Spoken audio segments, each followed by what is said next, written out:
Hey guys, my name is Michael Tan and I'm the creative director and co-founder of BrandWorks. BrandWorks is an agency based in Melbourne, and we work in all facets of design, creativity, branding, interiors, and placemaking. We wanted to create, I guess, this new series called The Foundry. And each week we're going to cover a whole range of different topics from design, insights, trends, and then, as mentioned before, branding and placemaking, and just share our thoughts and ideas with you as we go on our own journey with our clients. One of the things that we took the opportunity last week in Sydney was to talk to the No Vacancy Hotel Conference. And that was a fantastic opportunity to share two topics actually. And today we'll cover one of them, which is the 6 essential tips to creating a memorable dining experience. And this is one that we really love talking about because it actually delves into a lot of the things that we've tried and tested on our own journey for our clients as well as for our own businesses in hospitality. Fantastic. So we're going to just dig into it.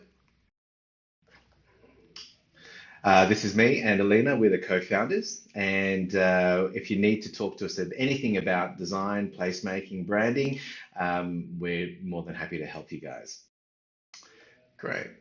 So, as I said before, a lot of, I guess, the insights that we've discovered in our own journey has been tried and tested in our own businesses. And, coming from hospitality, specifically, especially coffee, working, in the early days of Melbourne's cafe scene, really gave us an opportunity to see how brand design, concept, culture, menu offerings would make a big difference to creating a place that people wanted to go. So we've made a lot of successful businesses on the way in universities as well as in the city, but we've also made lots of mistakes. And those mistakes have helped us shape in the way we inform what we say and what we advise to our clients. So lots of it's been tried and tested, and here we're obviously here to help you.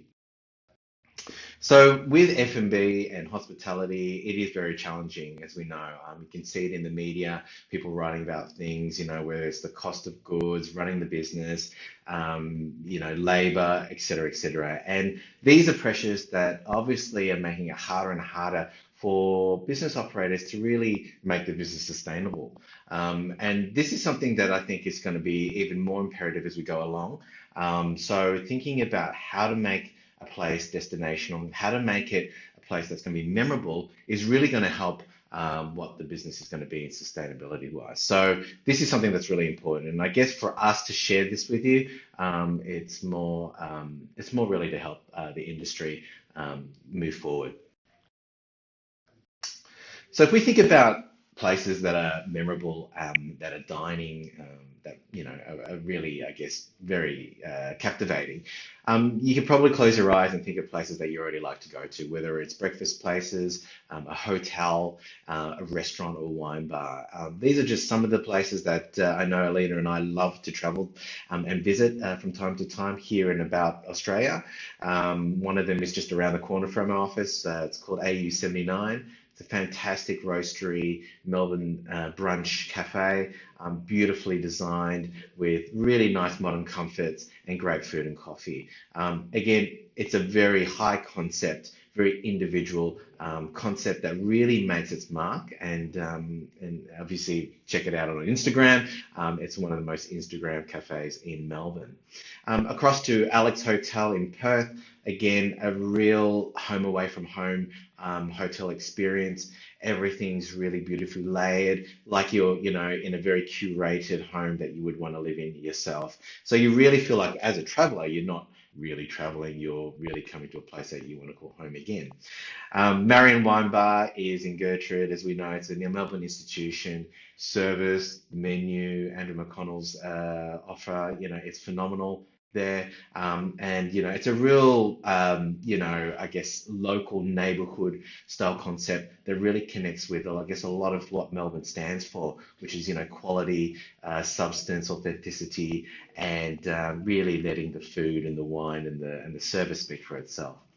So when you think about places that are memorable, these are the kinds of things that I feel like are memorable. But ask yourself that, what is it that makes those places memorable? And if you start analyzing and breaking it down, you realize there's actually a whole host of layers, if you like, to the brand, to the experience, to the menu, to the offer that make it really compelling. It's not just one thing. Great.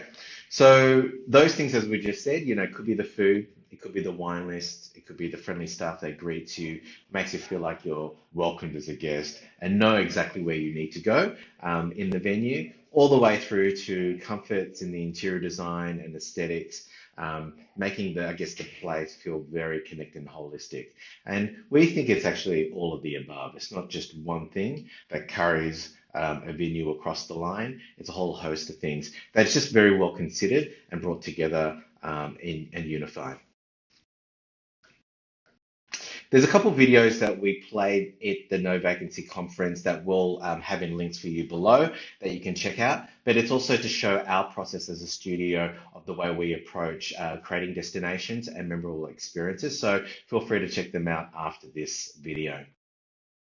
So the first tip that we have to offer for you is something that we begin on our journey when we're looking to design a space at BrandWorks, and that is firstly the big idea. What is the one idea or one statement that brings this concept together that we can inform the menu, the design, the architecture, the service, the plating, the ambience, the layering, you name it. And it's kind of that thing that really connects you. Why do people want to come to your space? What are they going to love you for? And what are the reasons to believe? And this example here is a concept, a restaurant that we designed probably about maybe 5 years ago now. It's probably, I think, in Melbourne, considered a Melbourne coffee institution in the heart of the CBD on the West End. And the concept there is a local neighborhood cafe with a very much quintessential Melbourne brunch experience. The Grain Store has, I guess, created a bit of a cult following in the CBD, specifically because I think it was located in a really dodgy area of Melbourne, sort of banged between where the nightclubs are and the strip clubs are and car parks are on that west side of the CBD. So it really has to stand on its own as a destination that you really want to go to. Yeah, the Grain Store has achieved that and done it really, really well. So the big idea for the Grain Store was this idea of bold flavors and rough edges. And that really gave, I guess, the idea of the menu and the chef something to really connect with. And that particular chef, Chef Ingo Meisner, has a German background. He himself has an amazing paddock to plate concept or philosophy that he applied to the menu. And the food's just very wholesome, very seasonal, beautiful to taste. And just, as I said, bold flavors, rough edges. And the result of this particular concept really showed how it resonated with Melburnians in the city, because you really couldn't back then get really good coffee at that end of town. So on the weekends, it was highly sought after. There was an hour wait to get in, and it was listed on back then on Urban Spring, which is now Zomato's top 5 for over a year. So we were very honored to see this particular concept take off. And I think that was really validated with the Broadsheet Kitchen inviting Grain Store to be a collaborator as their first broadsheet kitchen back in Goethe Street back in, I think, about 2013. So again, big idea really helped bring this concept together. And you can see here on our website, the branding was done with an illustrator, Nani, and she came up with this really beautiful kind of freehand style illustration to be used within the space. And we also had what we called a table of plenty, which through the day has awesome sandwiches, cakes, desserts, really taking that idea of what you see, eating with your eyes, to really get people across that whole concept. And, when you're coming for your morning coffee, having food in front of you, it's really hard to say no. So this is one of the views, and you can see here with the branding really connected with the story of Bold Flavors, Rough Edges, that was designed by Nani herself. I even believe the menus are still being used by them today. We used a pallet wood that is really hardy, but really stood the test of time. And that some of those illustrations that we used, designed by Nani, was used within the private dining areas as well. So really wholesome and eclectic and very unique, not a copy and paste. Cool. All right, moving to the second one, the money shot. And I think this one here is something that I get really excited about, probably more in the space of interior design. This is really setting the tone and setting the expectations of what your customers should be experiencing. And this example here we designed for our clients in Canberra. It's called Baby Suit. It's a really fun Korean Japanese fusion all day, morning to lunch, pick up and go convenience concept, where you can get great ramen, Korean fried chicken, Japanese burgers and sliders, rice bowls, you name it. And the money shot for us was really utilizing this iconic cat that we came up with them for, which is the see no evil, hear no evil, speak no evil, and using the neon and the brand mark to really speak volumes on the actual interiors and the graphics. So you can actually, if you come to Canberra, you can see their store probably about 2 or 3 blocks away, primarily because of the visuals. And that was what we considered the money shot. And as you see with that, making sure that within the brand interiors and food, it's really connected. And this is probably where we're really particular about aligning the visual experience of the brand with the actual physical experience, making sure that they're all intertwined and talking to each other. So you don't have something that you see on, say, Instagram with the food, but then when you go into the space, it's not connected at all. It's lifeless. It doesn't have the same alignment in terms of taste and tone of voice. So I highly recommend if you're in Canberra to go check them out. The third one is what we call Let's Stay Active. And this is really talking about how to create zones within zones when you come into a restaurant. So you can imagine if you were to close your eyes and you're the customer coming in, what is your customer journey? What do you want them to experience first in, the moment they walk in, all the way through to getting seated, to ordering, staying with their friends, and then finishing up and leaving. And we also want to make sure that, when you come into a venue for different things at different times of the day, they're going to have different things. So in the morning, it's more grab and go, sit down, checking on your phone and social. At lunchtime, you may come with a friend and have a chit chat. You want something really quick and easy. Perhaps it's booth, perhaps it's banquet seating or at the counter. And then dinner, we call it the long play. You're going to spend more time there. So what are those comfort levels going to be? We want to sit in somewhere that's more comfortable, not in an island of tables and chairs where you really feel impersonal and no privacy. So this is where we call Let's Stay Active. And we think about all of the kind of activations that we have in a space to give those moments of surprise. So the example here that we're going to show is what we call Lazy Sue. It's in Braddon, Canberra. Again, another concept done by the same guys of Baby Sue. And here it was really, really fun. Again, Japanese inspired, so lots of bright colors. There was a more retro-esque, popular kind of Japanese cultural element within the brand. So really cool stuff, whether it be, music, artists to cars to, everything quintessential of the 80s and 90s of Japan to electronics as well.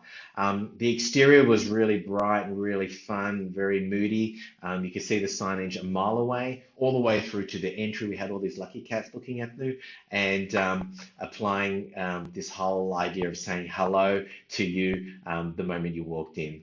And all the way through into the dining areas, we had different booths, and one area there we called the disco room with a disco ball, and that's where you could come in as groups. Lots of fun, lots of interactivity. And the big moment, I think, for all of us was the bar. So we created this whole Tetris of light boxes with English as well as Japanese writing to educate people on what kind of drinks are available at the bar. So it's whiskey, soju, all the way through to gin and champagnes. So this in itself created lots of different experiences within the actual venue. And then one of the biggest highlights, I think, was in the bathrooms. We fashioned the female toilets into a Korean now beauty bar, which I'm happy to say is probably, one of the most Instagram toilets in Canberra. And for the guys, it was a homage to 90s Japanese drift cars, so Subarus, Toyota Celicas, and Nissan GTR. So that was lots of fun. And the outcomes for this was that it was voted People's Choice Restaurant 2017, and it's probably one of the most frequented and most popular Canberra bars, restaurants for quite a number of years now. So yeah, if you're in Canberra, highly recommend for you to go check these guys out. Cool. So the next one, number four, is how to be on brand. And I think this is something that we really hold to our heart is understanding what the brand is about for your concept and using that as your as your yardstick to decide how to decide what things should be in or are not in that venue, you know, and that brings all those things we talked about, like the layers of the experience, the plating, the menu, the visuals, the service coming up to say. So it's the questions that we ask is what do the staff say to you when you come in? How does the menu read? What does the food look like when it's plated?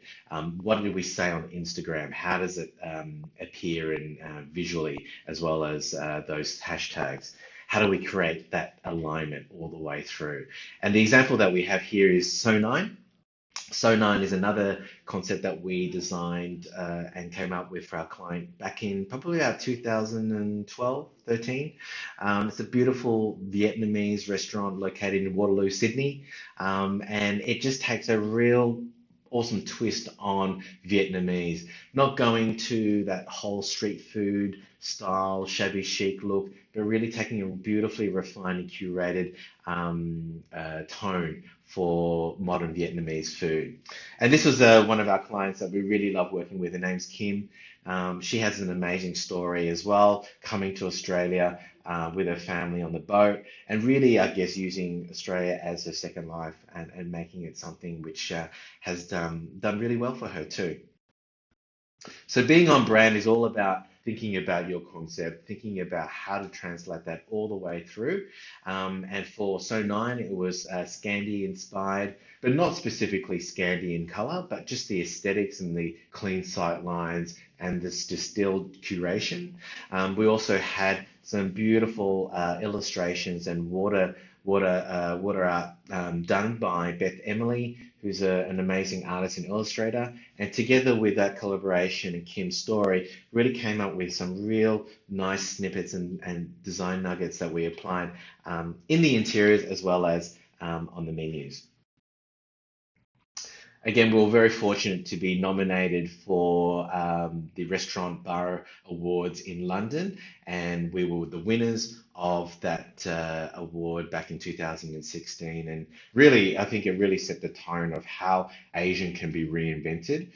Something that we use a lot, the term of, is this Neo-Asian concept, where Neo-Asian is really letting the food speak the concept, not having to overlay Asian artifacts and design elements to make it obviously obvious. And I think that's very much, I think, where we really see a lot of cuisines now going and should be encouraged to go is we don't have to be cookie cutter, we don't have to be scene setter, we can let the food speak for itself and let this place be just, I guess, more modern and contemporary and more tasteful. Number five. Number five is what we call the five senses. And I guess if you think about a brand, it's like a person. You know, what does it say? What should it see? What should it look like? What should it do? And, you know, we always use this as part of our way to create the brand experience. And it's also a great framework in which to think about how the brand should be expressed and convey that to the client. So if you're thinking about your own venue and, you know, think about how to make it memorable, use the five senses. Think about the things that you would expect to see, taste, touch, feel, and smell, and make sure that they're all in sync with each other. A great example of that was a project we did for the Accor Group Hotel chain at Ibis in Tasmania. Mr. Good Guy is what we called it. And it's a real kind of modern take on Asian street food, Southeast Asian specifically, and just bringing some of the best bits of what we expect to see when you go to Singapore, Malaysia, Indonesia, and Thailand, Vietnam, and curating that into this really fun concept. This was featured in Jetstar Travel Magazine, as well as a whole host of other magazines, Gourmet Travel and Delicious, and is used as a cause as one of best practice hospitality venues for their management team. So that's really a testament to, I guess, the five senses. And you can see here the way we came up with the concept was really making sure that the design really overlays the concept. We were given the interiors already as designed, so we couldn't change anything. So we really needed to use what we call the graphics package, which is the signage and wayfinding, to really set its mark on what that is. And Mr. Good Guy is kind of your foodie friend that takes you through to Chinatown and helps you discover and explore all the things that are great about Asian food. Some of it that you may already know, and others that you may be trying for the first time. So the scene is all about that fast and furious, almost kind of randomness that you expect to see in Chinatown. It's that kind of Asian kaleidoscope. The hearing is, being able to discover some of that amazing food journey that you'll see as you read through the menu. The taste is really elevating the street food taste and flavors to be a lot more palatable and more modern. The touching is really fun, like with the plating as well as the drinks. They're just as fun as the food, and you'll see that with all those little touching elements that is used on the table. And the smell as well, we're very fortunate that we have a big open kitchen. So that open kitchen allows for the aromas to really speak volumes about the food and get you really hungry and full of appetite. So this is where we build around the five senses and want to, I guess, create that really immersive experience that is undeniably Mr. Good Guy.